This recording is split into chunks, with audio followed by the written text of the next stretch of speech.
So right over here I have the iPhone 11, and over here I have the iPhone 10, and I'm gonna give you guys my honest take on both of them after using them for a few years. So first things first, the iPhone 11 definitely comes in a lot more colorways as opposed to the iPhone 10, which only comes in white and black. And then over here you guys can see it has two very different cameras, the iPhone 11 having two circular cameras, while this one just has one circular oval camera. Now over here you guys can see the flash is located in the middle for the iPhone 10, while on the iPhone 11 it's on the sides. And this one just has a much cleaner look if you guys are looking for a newer looking phone. But if you guys still like that very sleek and small look that the iPhone 10 has, then that's a good option to go for.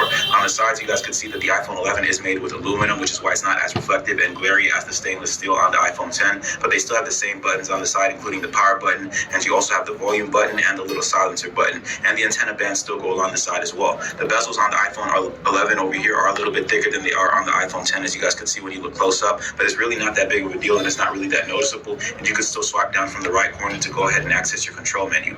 Now, when you come over here and come over to the camera, this is where the big change really is. On the iPhone 11, you guys actually have a wide lens that you could use to go ahead and capture more of an angle whenever you're taking a photo, while on the iPhone 10, you do not have that. You only have a zoom in feature, and you can still zoom in on the iPhone 11 as well, but you still have that beautiful wide lens, which I love to use all the time, and that was kind of the reason I got this phone. Both of them do in fact support portrait mode on the front and back cameras, so it's really up to which one you'd prefer, but I think the iPhone 11 has a sharper clarity in terms of photos.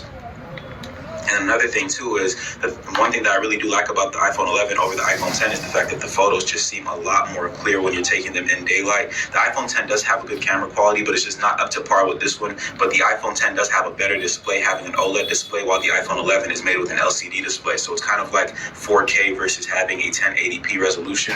And it's really not something you're going to notice unless you're a really hardcore tech person. But for the most part, both of them do have a very clean display. And I use the iPhone 11 a lot more than the iPhone 10, and I don't really notice it too much unless I've been using the iPhone 11 for like a whole year straight without touching this phone. So if you guys are looking for an iPhone, both of these are definitely good. The charging ports are the same on the bottom. They come with two good high quality speakers. And then on the back side, you guys can still go ahead and use wireless charging to charge your phone as well. So it's really up to your personal preference. But if I had to choose one, I'm going with the iPhone 11.